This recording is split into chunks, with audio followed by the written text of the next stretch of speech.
Hello नमस्कार. आपण आज सावळ्याची जणू सावली एक फेबच्या भागामध्ये काय झालं ते पाहणार आहोत. अशाच नवीन अपडेटसाठी माझ्या चॅनलला लाईक, शेअर आणि सबस्क्राईब करायला विसरू नका. तेच डायनिंग टेबलवर जेवण करण्यासाठी बसलेले असतात.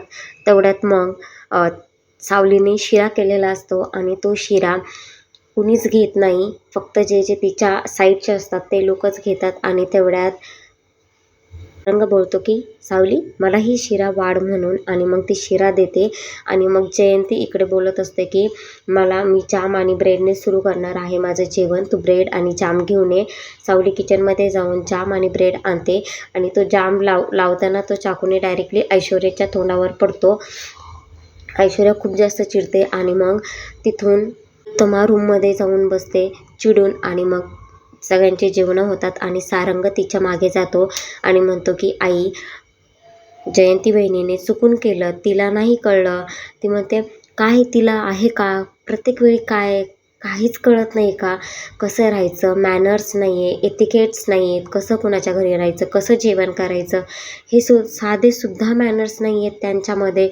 आणि मग सारंग सावलीची पूर्ण बाजू घेतो आणि जयंतीच्या बाजूने तो सॉरी म्हणतो. आणि तेवढ्यात तिथे जयंती आणि सावली सॉरी म्हणण्यासाठी तिच्या रूमपर्यंत येतात. हे तिलोत्तमाला अजिबात आवडत नाही की त्या दोघीही तिच्या रूमपर्यंत आलेले असतात.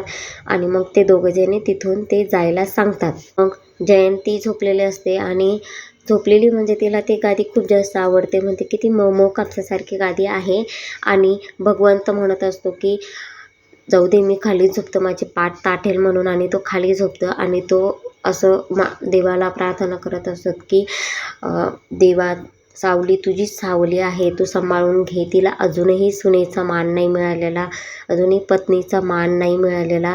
आणि या घरामध्ये आम्ही कसं सुखाने झोपणार जोपर्यंत आमच्या सावलीला न्याय किंवा सून मिळण्याचा नसल्याचा मान मिळत नाही, तोपर्यंत आम्ही इथे कसं झोपणार ना, असं भगवंत म्हणून तो झोपी जातो.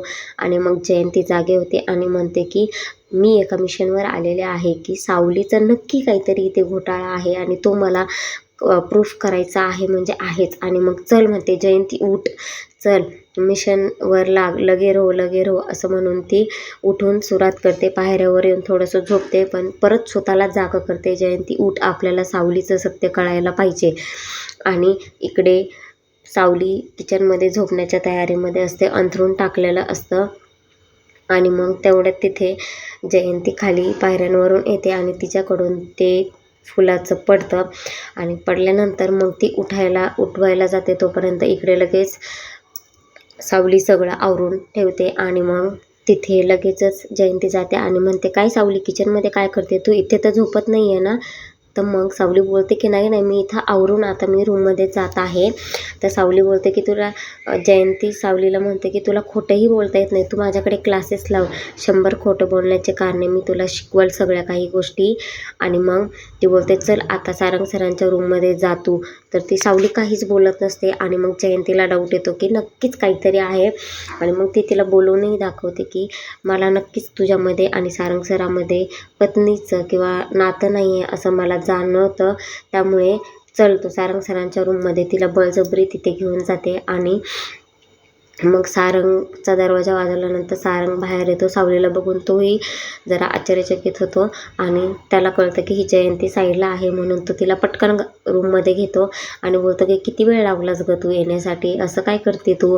आणि मग सावलीचं तोंड त्याने हाताने हे केलेलं असतं. आणि मग तिला कळतं जयंतीला की नाही हे राहतात एकत्र म्हणून. आणि जयंती तिथून निघून जाण्यासाठी निघते.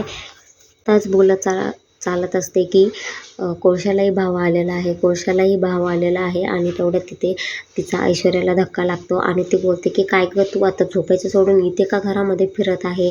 तर ती बोलते आमच्या कोट्टलवारांकडे कसं गुडनाईट बोलल्याशिवाय झोपत नाहीत ना, त्यासाठी मी गुडनाईटच बोलायला आले होते आणि मी आता बोलली आहे, मी आता चालली आहे झोपायला. आणि मग ऐश्वर्या म्हणते तू इकडून कुठून आली आहे. मग ऐश्वर्याला सांगते की मी सारंग सरांच्या रूममधून आलेली आहे सावलीला तिथे सोडून आणि गुडनाईट बोलून. तर ऐश्वर्या म्हणते तू खरंच बोलते आहे का, की शुअर आहेस का तू. तर जयंती बोलते की हो मी खूप जास्त शुअर आहे की मी सावलीला सारंग सरांच्या रूममध्ये सोडलेला आहे. हे कळल्यानंतर ऐश्वर्याने लगेचच तिलोत्तमाला सांगितलं आणि तिलोत्तमा तिथे जाऊन सारंगच्या रूममध्ये वाजवते आणि तिला कळतं की सारंगच्या रूममध्ये सावली आहे आणि तिला पाहून खूप जास्त तिचा राग अनावर होतो. सावलीला कानाखाली मारणार तेवढ्यात सारंग आई थांब असं म्हणतो आणि आता पाहूयात की सारंग सावलीची बाजू घेतो की नाही हे पाहण्यासाठी असंच माझ्या चॅनलला कनेक्ट राहा. व्हिडिओ आवडला असेल तर लाईक, शेअर आणि सबस्क्राईब करायला विसरू नका.